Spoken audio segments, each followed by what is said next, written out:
Oke, mari kita baca di dalam Roma pasal 8. Saya ingin Roma 8 ayat yang ke-18. Sebab aku yakin bahwa penderitaan zaman sekarang ini tidak dapat dibandingkan dengan kemuliaan yang akan dinyatakan kepada kita. Sebab dengan sangat rindu seluruh makhluk menantikan saatnya anak-anak Allah dinyatakan. Karena seluruh makhluk telah ditaklukkan kepada kesia-siaan. Bukan oleh kehendaknya sendiri, tetapi oleh kehendak Dia yang telah menaklukkannya. Ayat 21. Tetapi dalam pengharapan karena makhluk itu sendiri juga akan dimerdekakan dari perbudakan kebinasaan dan masuk ke dalam kemerdekaan kemuliaan anak Allah. Sebab kita tahu bahwa sampai sekarang seluruh makhluk sama-sama mengeluh, sama-sama merasa sakit bersalin. Dan bukan hanya mereka saja, tapi kita juga yang telah menerima karunia sulung roh. Kita juga mengeluh dalam hati kita sambil menantikan pengangkatan sebagai anak, yaitu pembebasan tubuh kita. Baik, saudara harus bangun kesadaran bahwa saudara sudah diberi yang namanya hukum roh dan kehidupan. Saudara tidak lagi hidup di bawah hukum dosa dan maut. Amin. Itu yang saudara dan saya harus bawa.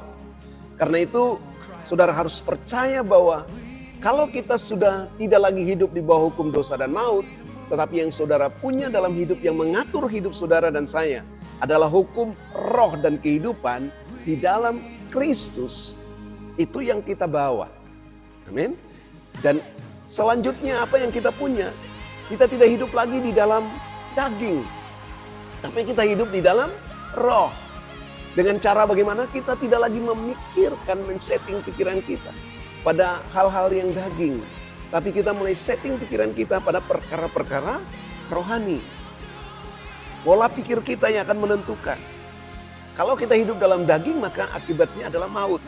Tapi kalau kita hidup dalam roh, maka kita akan hidup dalam damai sejahtera. Ini yang sedang dinantikan, ini yang sedang dirindukan.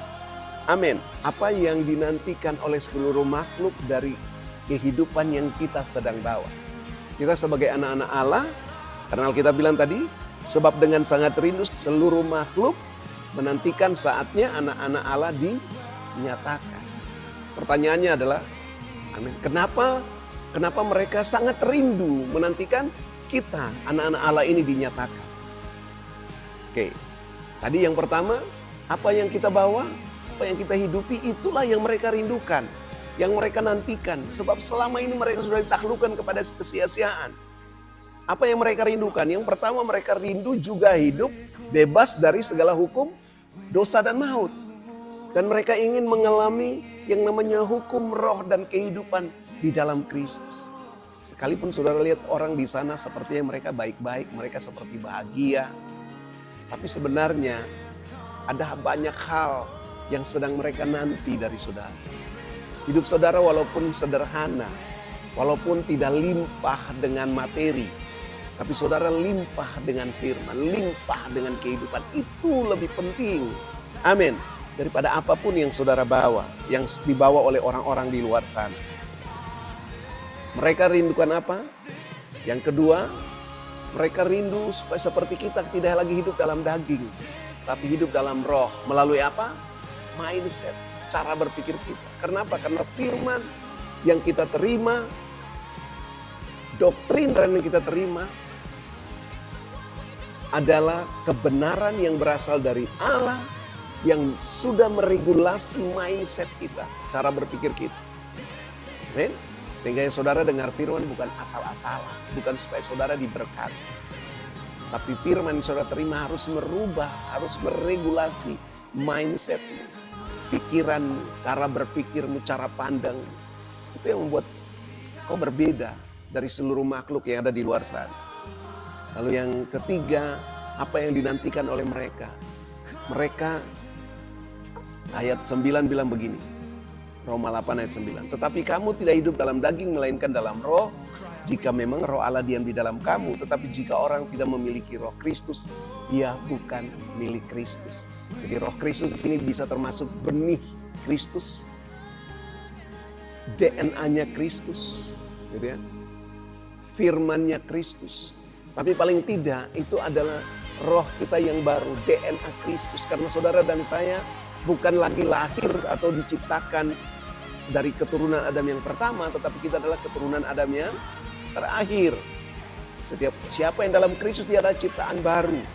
Bagaimana Yesus sudah bikin kita menjadi ciptaan baru? Dia memberi rohnya, menaruh rohnya di dalam kita. Jadi roh Kristus itu bukan roh kudus.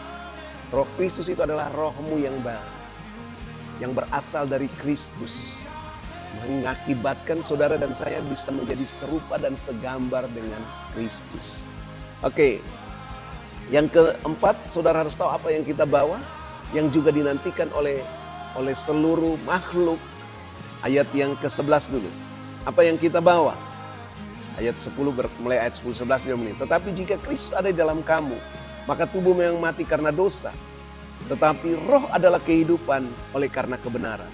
Dan jika roh dia yang telah membangkitkan Yesus dari antara orang mati diam di dalam kamu, maka ia yang telah membangkitkan Kristus Yesus dari antara orang mati akan menghidupkan juga tubuhmu yang fana oleh rohnya yang diam di dalam kamu. Ya, saudara dengar, apa yang kita miliki yang sedang dinanti, kita sedang memiliki suatu kehidupan yang dibangkitkan. Amin. Bukan kehidupan yang loyo, bukan kehidupan yang lemah, tapi kehidupan yang terus dibangkitkan. Bukan saja tubuh kita, amin. Tetapi saudara terus hidup dalam kebangkitan tubuh. Karena apa? Karena saudara sudah dibangkitkan bersama-sama dengan Kristus. Sehingga saudara tidak harus dipacu-pacu, dikasih motivasi pengembangan diri supaya saudara bergairah, tidak. Ini yang sedang dinantikan oleh seluruh makhluk di luar sana. Lalu yang berikutnya apa yang dinantikan? Mereka menantikan satu yang namanya spirit of adoption, roh keputraan, atau roh yang menatakan kita sebagai anak-anak Allah, pengangkatan kita sebagai anak-anak Allah. Kenapa? Karena seluruh makhluk, ingat namanya makhluk, itu tidak ada bedanya dengan makhluk ciptaan lain. Tapi saudara beda. Saudara bukan makhluk ciptaan. Saudara adalah anak Allah. Amin. Itu yang berbeda. Dan itu yang sangat dinantikan. Lalu apalagi yang dinantikan? Yang luar biasa yang dinantikan oleh anak-anak Allah adalah kemuliaan, kemerdekaan. Artinya kemuliaan Kristus di dalam saudara adalah pengharapan akan kemuliaan. Dan kemuliaan itulah yang akan memerdekakan kita dari dosa, dari segala hal. Ini yang dinantikan oleh seluruh makhluk. Dan yang terakhir adalah seluruh makhluk sedang menantikan kita karena yang kita bawa itu adalah karunia sulung roh. Gitu ya? Kita menerima karunia sulung roh. Ayat 23, dan bukan hanya mereka saja, tetapi kita yang telah menerima karunia sulung roh, kita juga mengeluh dalam hati sambil menantikan pengangkatan sebagai anak, yaitu pembebasan tubuh kita. Jadi saudara dan saya sudah memiliki yang namanya karunia sulung roh. Oke, percaya bahwa kita ada banyak hal, tapi paling tidak saudara punya 5 hal atau 6 hal ini. Ini yang sedang dinantikan oleh seluruh makhluk. Itu yang buat saudara berbeda. Makanya kami berdoa supaya Tuhan buat perbedaan. Tuhan perbedaan antara orang yang beribadah dengan orang yang tidak beribadah. Antara orang benar dan orang fasik. Tuhan akan membuat perbedaan antara segala makhluk dan anak-anak Allah. Dan kalau saudara jadi anak-anak Allah, itu yang saudara bawa. Saudara freedom, mengalami kemerdekaan di dalam roh. Karena saudara tidak lagi hidup dalam hukum dosa dan maut, tapi saudara hidup dari hukum roh dan kebenaran. Ya, Tuhan Yesus memberkati kita. Sampai kita ketemu lagi